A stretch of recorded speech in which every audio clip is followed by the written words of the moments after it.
Good evening and welcome to the Redwood Library in Athenæum. My name is Benedict Lecca, Executive Director. We are very pleased to celebrate Black History Month with Dr. Markward's Music Appreciation Series, Black Composers and Their Contribution to American Classical Music, Part 1.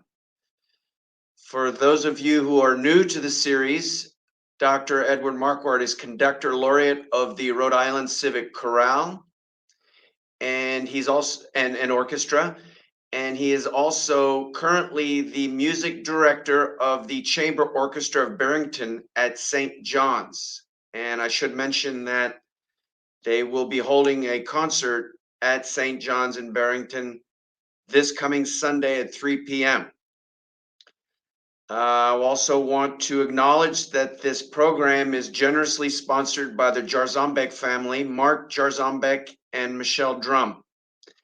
Once again, we're thrilled to have Dr. Markward present this evening, and I want to welcome everyone. And here he is now, Dr. Markward. Good evening, everyone. Thank you, Benedict, and thank you, everyone, for coming. Welcome to this Music Appreciation Series and this lecture on African American or Black composers who contributed so much to the musical landscape of our country. As you know, Africans were brought to this country against their will as slaves. They brought with them elements from various regions of Africa and eventually combined these musical elements and stories with stories of the hardship of slavery in this country. That combination created the foundation of every form of Black music in America. And the common thread, the common bond of all of them is that they all tell stories either by word or implication through the music.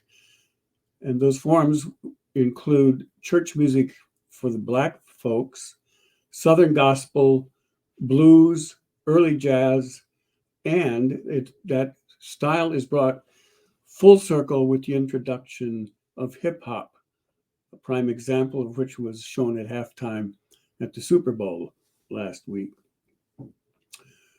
The use of spirituals were as work songs and aids in the journey to physical freedom and, of course, to spiritual freedom. And many of the songs, the texts as we know them, have a dual meaning. They are a spiritual freedom seeking text as well as a physical one. And they also impart the plight that these slaves were going through. The gospel itself, type of music, was the result of British and then American effort to Christianize the slaves. And the Black church distinguished its music, gospel, from white Christian hymns, anthems, and other songs. After abolition and the Emancipation Proclamation in 1863 and the 13th Amendment in 1865, a new element was added to these spirituals, and that was the Blacks expressed their disappointment in how they were being treated post-slavery in society. And of course, at this time during the Reconstruction, we have the birth of the Ku Klux Klan. Arising from this gospel tradition, the genre became known as the blues. And a concert tradition or introducing these spirituals in concert originated in the 1870s with the Jubilee Singers from Fisk University in Nashville, Tennessee. They had a choir called the Jubilee Singers who would go on the road to raise money for the university. And of course, one of the most distinguished graduates of Fisk University is the late, great John Lewis. This is a historically Black college and university, and they concertized by applying 18th century harmonies such as Brahms or Schumann to these spirituals and created a genre. Black composers such as Harry T. Burleigh, William Dawson, Chester Hairston arranged these spirituals and made them concert types of material. Harry Burleigh is interesting, and he's the first composer we're going to talk about. He arranged hundreds of these spirituals, As a matter of fact, he went to the National Conservatory of Music in New York City at age 26 on a vocal scholarship. He was apparently a great baritone. And the head of that conservatory happened to be none other than Antonin Dvorak. Burley sang spirituals, which were taught to him by his grandmother, who was a slave on a plantation. And then he used original material in these compositions, or used the spiritual material in his original compositions. It was much more difficult to get instrumental music published or performed. So he wrote over 200 of these spirituals and then 200 of his own original art songs. And he is really the father of the American art song. There's a book that was just recently acquired by the Redwood Library. And I saw it in the announcement of this particular lecture this week. It's called Dvorak's Prophecy and the Vexed Fate of Black Classical Music. It's written by Joseph Horowitz, who also has to his credit the books Understanding Toscanini, Dvorak in America, Classical Music in America, in parentheses, A History of Its Rise and Fall. Dvorak stated that Negro melodies, principally sorrow songs, would foster a great and noble school of American classic music. He esteemed the folk music protean with melody, rhythm, and sentiment, music that suits itself to any mood or purpose. There is nothing in the whole range of composition that cannot be applied with themes from this source. As Burley sang these songs to Dvorak, he assimilated them in some ways into his own music. And as we will hear from future composers in this talk, they assimilated some of Dvorak and Tchaikovsky's motives and so on into their own compositions.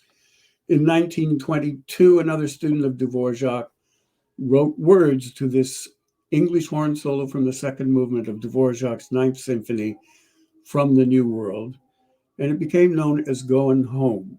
I'm sure most of you are familiar with this tune. There is no proof that it existed either before or that the melody came from another source. It was Dvorak's own creation, and the song became a spiritual. Of course, there are arguments either way. We're going to talk tonight about African American or Black composers who used the spiritual as the basis, the rhythms of the spiritual as the basis, the melodies for their own original compositions. But we also know that people like George Gershwin, with their many trips to Harlem, also used and appropriated the music of the Black composers and the spirituals themselves into, compositions of their own.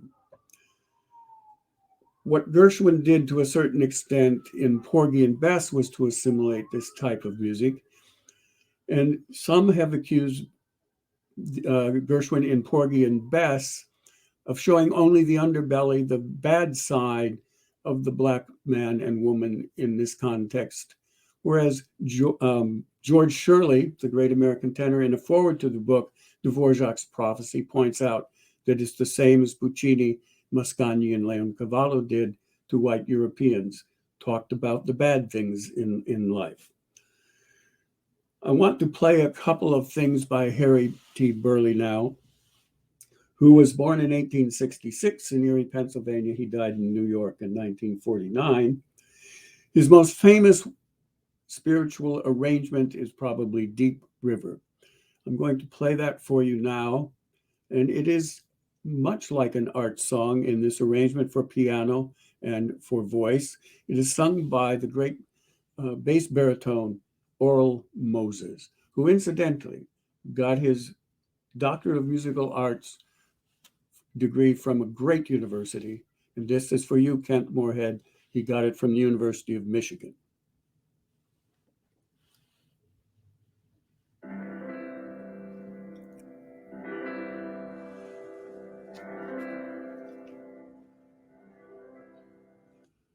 Sorry.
That's an example of arrangement of the spiritual Deep River by Harry Burleigh. He was the first successful Black composer who received recognition from the total audience in this country. He also sang in Europe for a while, gave recitals and sang in oratorios. His singing of these spirituals created a path for him to have his original compositions performed. I'm going to play part of one right now. It's called The Soldier, and it's after a poem by the World War I poet, English poet Rupert Brooke. If I should die, think only this of me, that there's some corner of a foreign field that is forever England. There shall be in that rich earth a richer dust concealed, a dust whom England bore, shaped, made aware, gave once her flowers to love, her ways to roam. This is an original composition, and Mr. Burleigh was able to get his own original compositions published because of his success singing his arrangements of spirituals.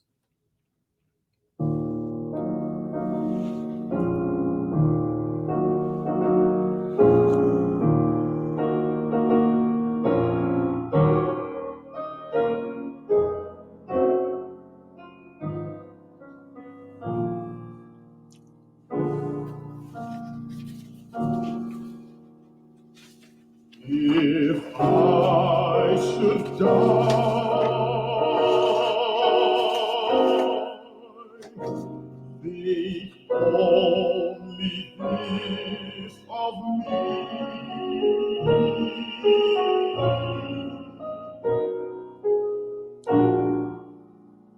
that there's some corner of a foreign field that is forever England.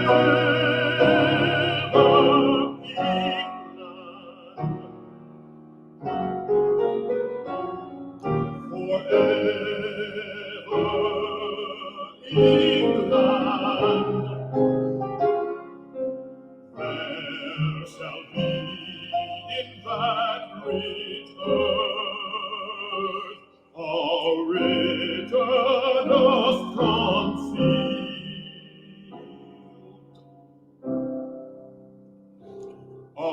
dust whom England bore, shaped, made aware, gave not her flowers to love, her ways to roam.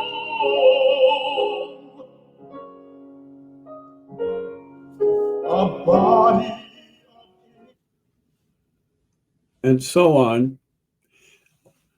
It sounds a bit like Ralph Vaughan Williams or one of those mid 20th century English composers. I think that the English composers also appropriated some of the spirituals. As a matter of fact, Sir Michael Tippett, in his great oratorio about the child during World War II, appropriated 4 Negro spirituals for use in that great oratorio. I want to play a choral arrangement of My Lord, What a Mornin', also arranged by Harry T. Burleigh.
The texture is just so rich and moving in Mr. Burley's arrangements of these spirituals.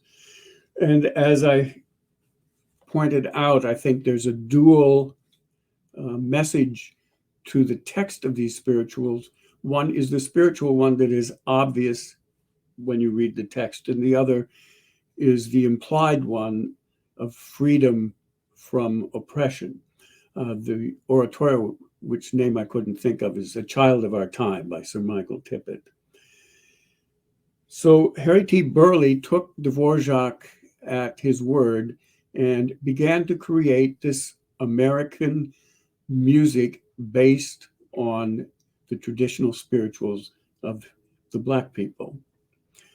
The next composer we're going to look at is Scott Joplin, who is mainly known for the type of music called rag. As a matter of fact, as he concertized as a pianist around the Midwest in the late 19th century, he became known as the King of Ragtime. He played at the World's Columbian Exhibition in Chicago in 1893.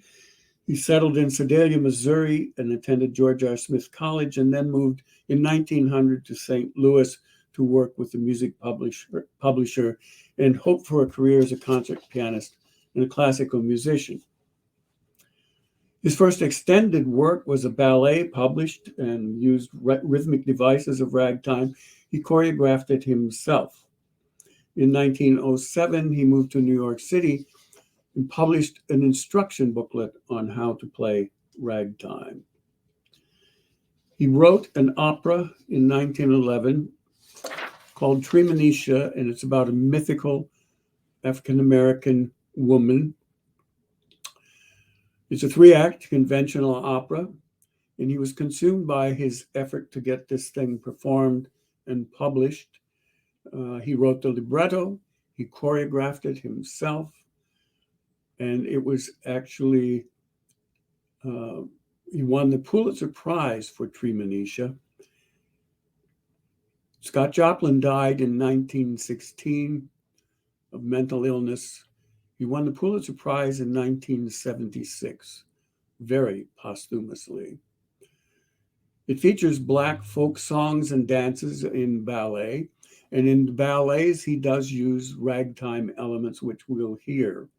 The world premiere was given in 1972 by Morehouse College and the Atlanta Symphony Orchestra with Robert Shaw conducting. It's serious opera in a European tradition, and he hoped it would be an entertaining piece of music.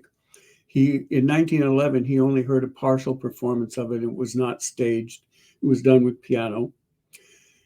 And when he died, there was only piano vocal score left. And several composers tried to orchestrate it or did orchestrate it. The one that we are going to hear is an orchestration made by Gunther Schuller, who is the president of New England Conservatory, and also founded a ragtime band at New England Conservatory. Some of you may remember that. This is a performance by the Houston Grand Opera under the direction of Gunther Schuller. I want to play first something that I'm sure you all know.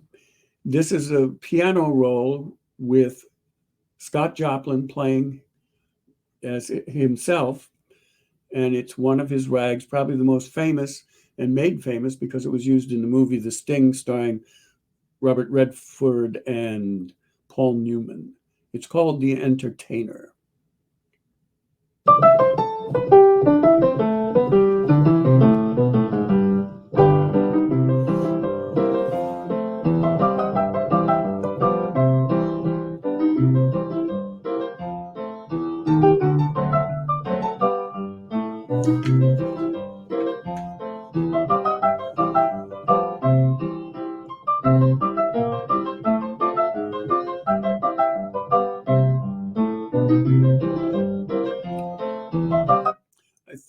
know how that one goes.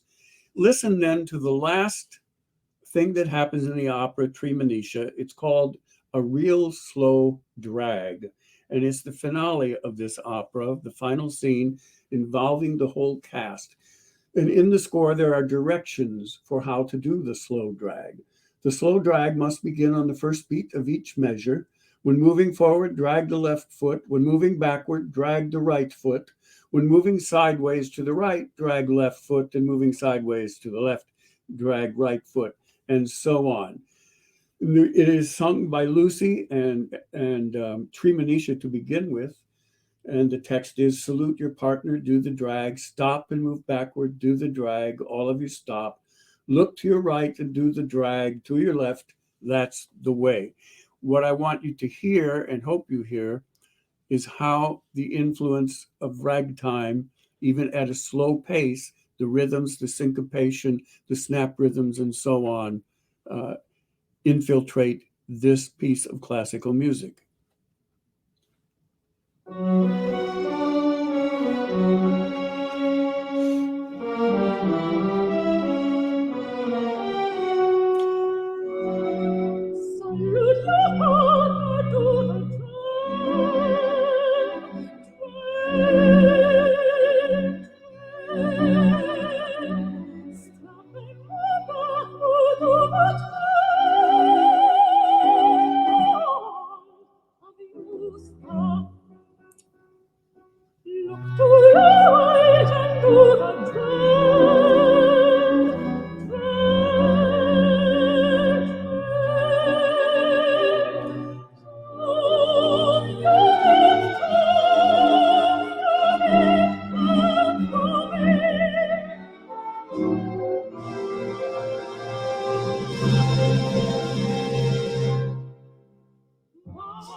Sort of a slow ragtime.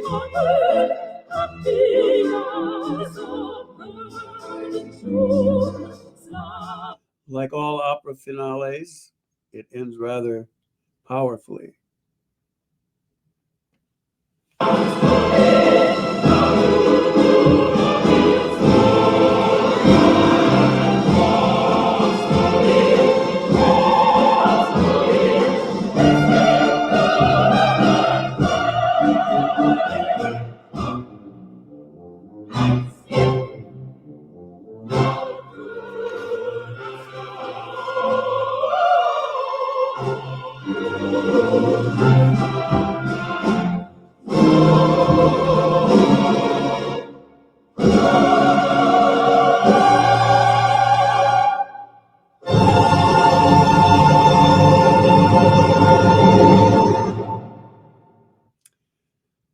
So that's Treemonisha. If you have the chance, I would suggest you listen to as much of it as possible. Again, it's the Houston Opera production conducted by Gunther Schuller. The singers are Cynthia Baltrop and the great Betty Allen. Move on to Florence Price. If you have Sirius XM in your car these days and tune to the Symphony Channel, you will hear a lot of music by Florence Price, and this due is long overdue. She was born in 1887 in Little Rock, and she died in 1953 in Chicago. Her mother was a singer and pianist, as was Florence. In 1903, she enrolled at the was accepted and enrolled at the New England Conservatory of Music at age 15. Upon her mother's advice, as she was fair-skinned, she enrolled as a Mexican rather than as an African American. She graduated with honors at age 19 in 1906 and became a teacher and a beacon of hope for students in Atlanta, Georgia. Her family was rather upper crust and were thought very highly of in society in Little Rock, Arkansas, at least at the time. Our Little Rock was at that time 1/3 Black in the population. She moved to Chicago in about 1910 or so, 1916. And as part of the Great Migration, if you know of that, it's the story from about 1916 to 1970 of many Black people moving north to cities of Los Angeles, Chicago, Detroit, and New York City. 3 of the composers that we'll talk about today moved north during that Great Migration. The one we just heard, Scott Joplin, Florence Price, and then our last composer of the day, whose name I will not give away. She wrote a lot of songs and shorter works. As a matter of fact, she wrote over 50 songs for the great Marian Anderson. And one of those songs was sung by Marian Anderson in the famous Easter Day concert at the Lincoln Memorial in Washington, D.C. She also wrote a symphony in 1932 that won first prize in a competition.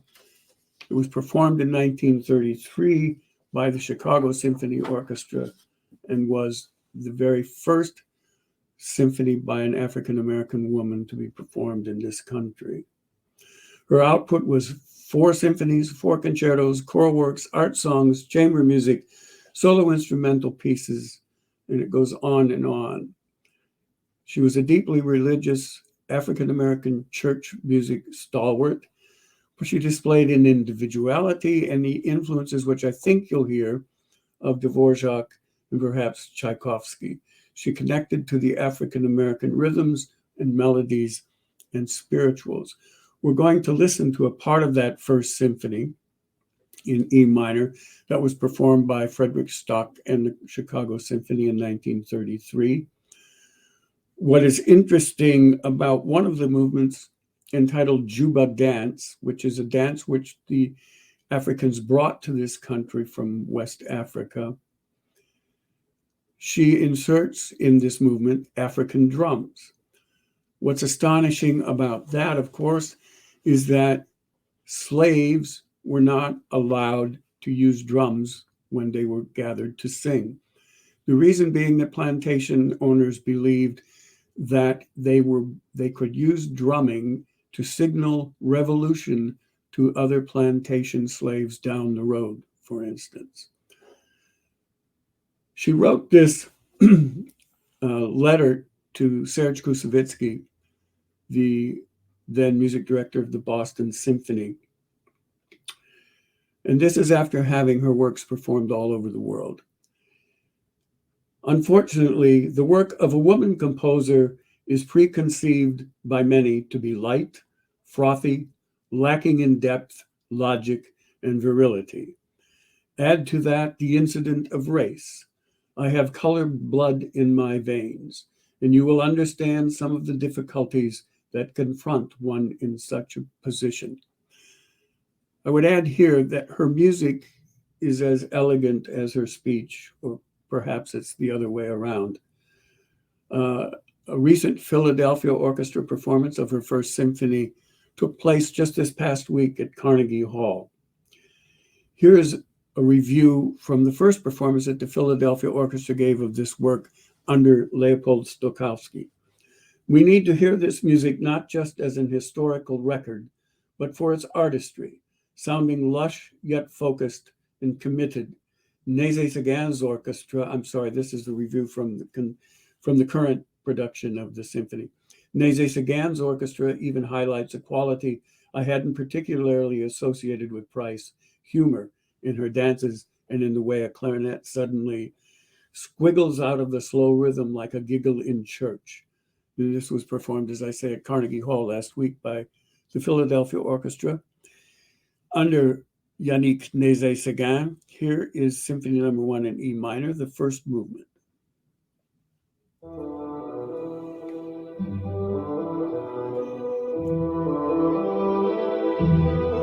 The closeness of Dvorak's style and the American spiritual is quite canny, I think, uncanny.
Let's listen to a bit of the second movement, the slow movement largo.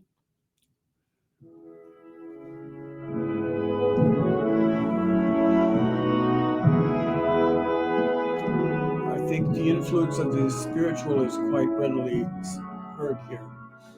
It's beautiful.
And now the Juba dance, the third movement. It was brought to Charleston, South Carolina by Congo slaves, and it became an African-American plantation dance that was performed by slaves during their gatherings when no rhythm instruments were allowed, as I mentioned, due to fear of secret codes hidden in the drumming.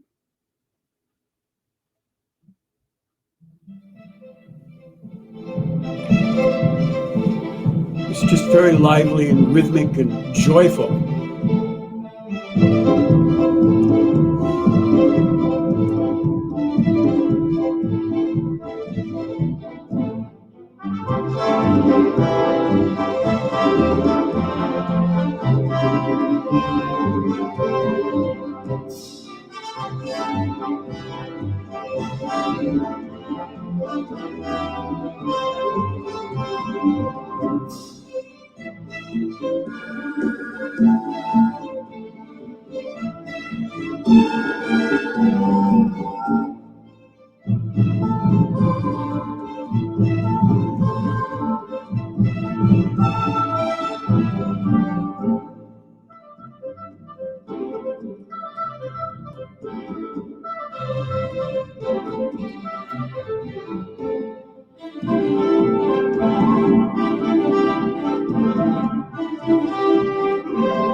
And a bit of the last movement, the finale, to Symphony No. 1 in A minor.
The end of the symphony.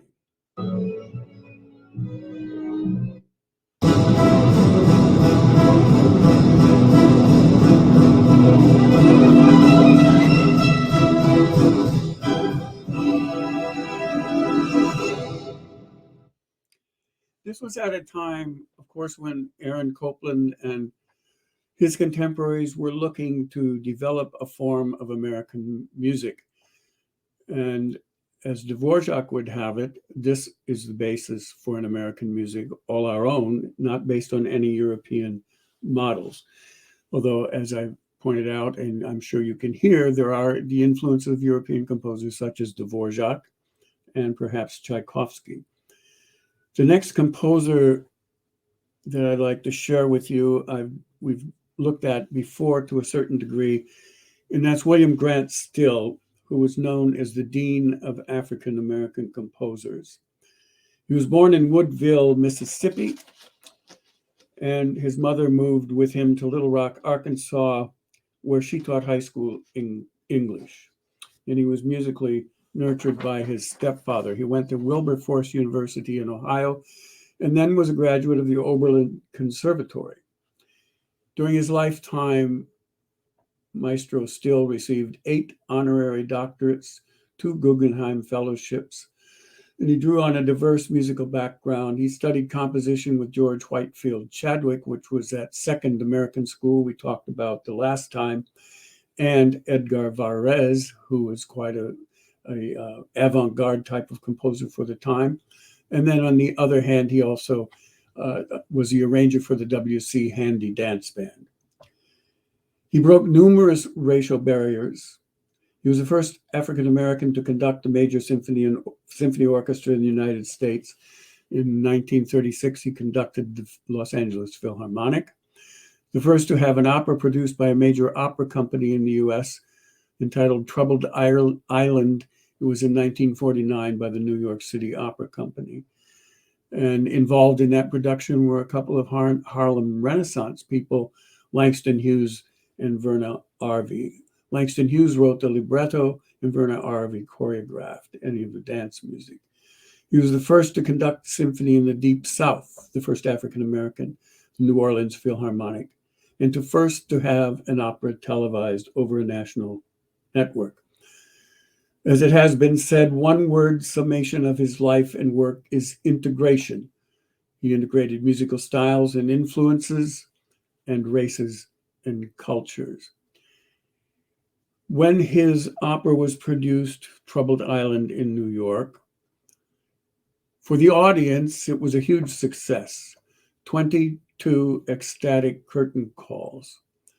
The critics were surprisingly either neutral or negative.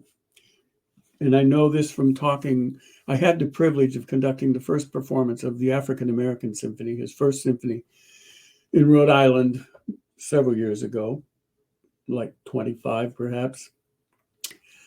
And I had the privilege of talking to his daughter, Judith Ann Still, who was running the William Grant Still Publishing House. And I'll get to that, why that exists in just a moment. The critics met in William Grant Still's hotel room the night of the first performance, the premiere performance, or one critic did, and he said, "Billy, you're going to get bad reviews because my colleagues, the other 4 newspapers in the city, feel it's too uppity for you to have this opera receive rave reviews." After it closed, and remember this is 1949, it didn't have another production until 2013. After the close of that 1949 run of the opera, the State Department withdrew the recordings from European radio stations, and performances of his other works declined as well. And it was because of that that the William Grant Still Publishing House was established. His first work was, or major symphony, was the Afro-American Symphony in 1930. It is the first symphonic work by an African-American composer performed by a major symphony orchestra, the Rochester Philharmonic. And it encompasses a great many African-American musical elements. And to him, it represented the days of the Negro not far removed from the Civil War. His Symphony No. 2 in G minor, which we're going to hear portions of now, is subtitled The Song of a New Race. And it represented the Black man of today. I'd like to play part of that symphony for you here. Here is the G minor symphony of William Grant Still, Song of a New Race, first movement.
According to one reviewer, quote, the symphony is characteristically expansive.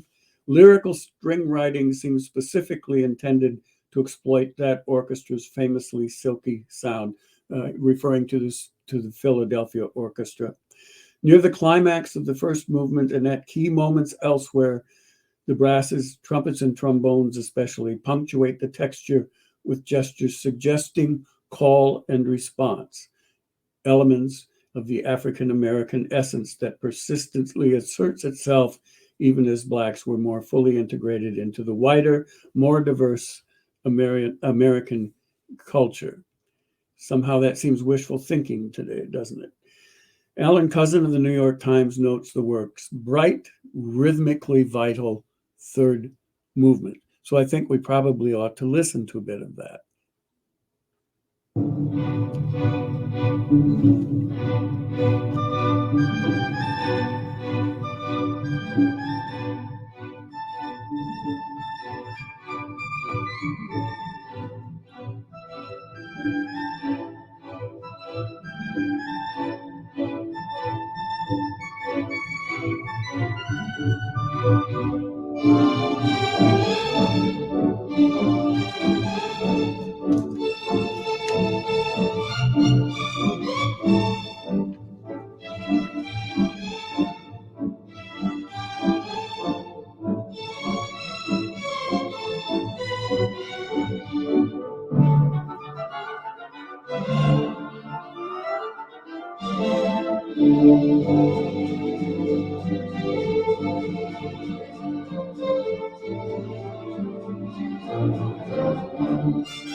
It sounds very Gershwin-esque, don't you think? And that's probably not by accident. Rather, Gershwin sounds a little bit William Grant Still-esque. In the 1930s, when Gershwin was living in New York, he and his colleagues would go to Harlem. And how did they get there? They probably took the A train, don't you think? And would listen to these Black artists at the Cotton Club and the Apollo Theater. And if you recall, we mentioned this a couple months ago, that William Grant Still was playing in a group called the Shuffle Along Orchestra in Harlem. And there's a theme in his first symphony that he happened to play on the oboe that night. And when George Gershwin happened to be there, he really liked the theme. And that theme became the basis for I Got Rhythm, and then the great piano piece, I Got Rhythm Variations. The last composer we're going to talk about today is Edward Kennedy Ellington, who was born in Washington, D.C. in 1899, died in New York City in 1974. As we know, he was a pianist and the greatest jazz composer and band leader of his time. He was one of the originators of the big band jazz. And he led his band for over 50 years and composed thousands of scores. Later in his life, he became interested in writing large form pieces, as they are known, scores for symphony, orchestra, choir, and soloists. And he became intrigued with the possibility of composing jazz within classical forms. That's almost a Gershwin-like approach to things. In 1943, he wrote the first of these big suites called Black, Brown, and Beige, a portrait of African-American history. Others followed, the Liberian Suite of 1947, A Drum is a Woman in 1956, motion picture scores, maybe you are aware, Asphalt Jungle in 1950, and Anatomy of a Murder in 1959. He recomposed and reorchestrated a version of The Nutcracker, and in the last decade of his life, he became interested in writing sacred music. He wrote oratorios, 3 of them. The first, In the Beginning, God, which was written in 1965. The second, in 1968, was called Second Sacred Concerto, and the third Sacred Concerto in 1973. I want to explore 2 tone poems with you this evening. The first is called Harlem in 1915, and I think it's fairly self-explanatory. I should tell you, the William Grant Still piece that we heard, the symphony, was recorded by the Detroit Symphony under the direction of Nema Järvi. These pieces that we are going to hear now by Edward Kennedy Ellington, Duke Ellington, are recorded by the Buffalo Philharmonic under the direction of Joanne Falletta. Harlem.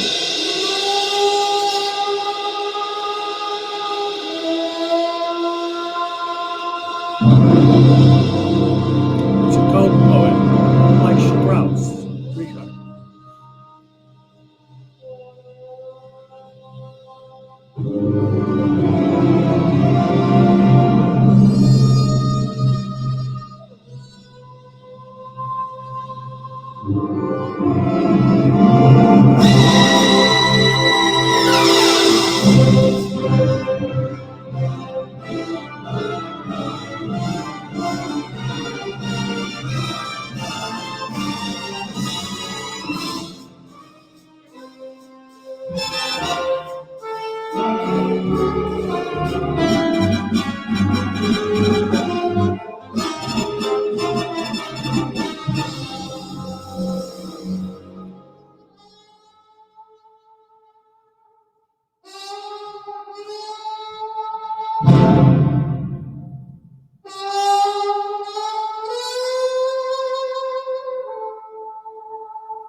I had the opportunity to meet Duke Ellington in the late 60s, and with that deep bass voice of his, slow talking, suavity exuding from every pore, he taught us all how to be cool, or so we thought. The last piece I want to play for you this evening is a very favorite of mine. It's also by Duke Ellington. It's called Les Trois Rois Noirs, the Three Black Kings. In the last year of his life, 1974, Duke wanted to pay tribute to Martin Luther King Jr. And as was his wont, he looked back in history for some guidance as to how this should happen. And he settled on three Black kings, the first being the king of the Magi, Balthazar, the second being King Solomon, and the third being Martin Luther King Jr., and each has a movement. It was Ellington's last composition. This orchestral triptych was left unfinished, and I might add that Duke Ellington waited often until the night of the performance to finish a piece, or at least the day of the performance. He was superstitious that if he completed it, that would be the end, much like people's fear of writing 9 symphonies after Beethoven, that's all they would do, and they would pass on after that. The band leader frequently left pieces incomplete until the day of the first performance. His son, Mercer, found this score sometime later, and it was actually orchestrated by Luther Henderson. This is the Buffalo Philharmonic, conducted by Joanne Falletta. It's almost a bit like John Adams.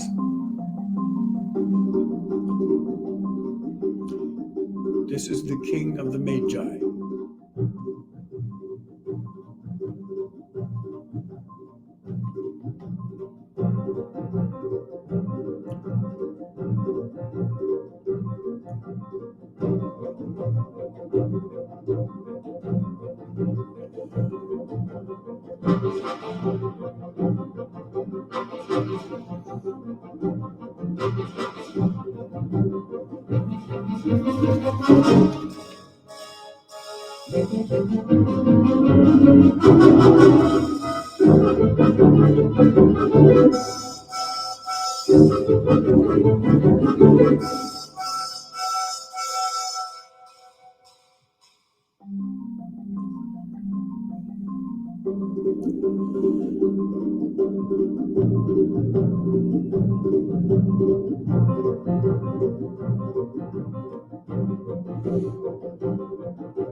His intent for this piece, the Magi, the King of the Magi, was to have somewhat of a primitive movement, primitive sounding movement, and he did that through the repetition of the harmony.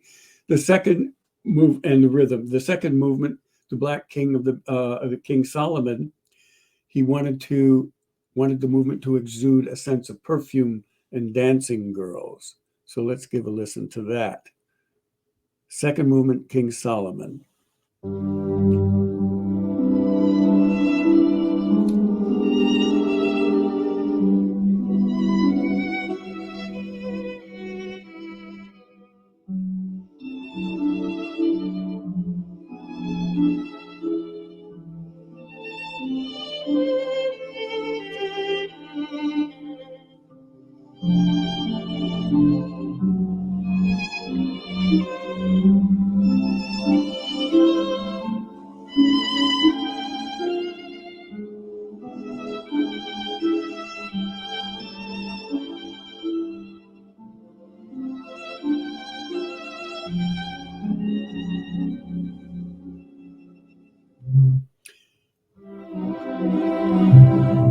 want us to hear as much of the last movement as we can. It's really nifty, as they say.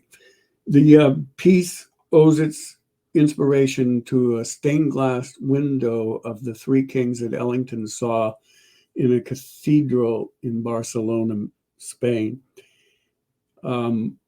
This is a dirge for Dr. King, but I think there's another feeling to it. And with this, I'll close for tonight and hope to see you next time when we will continue with part 2.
Aren't you just filled with joy listening to this? I am.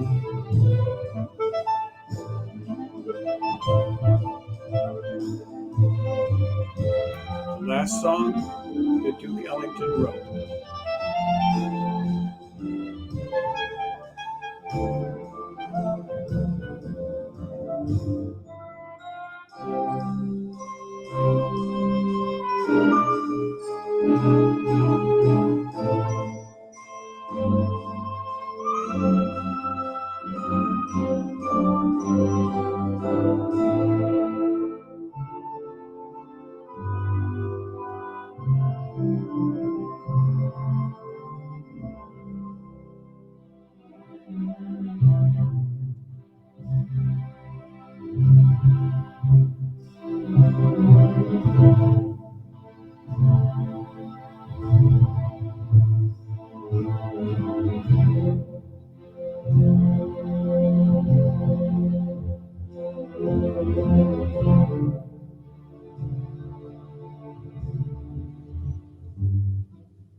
Thank you all very much.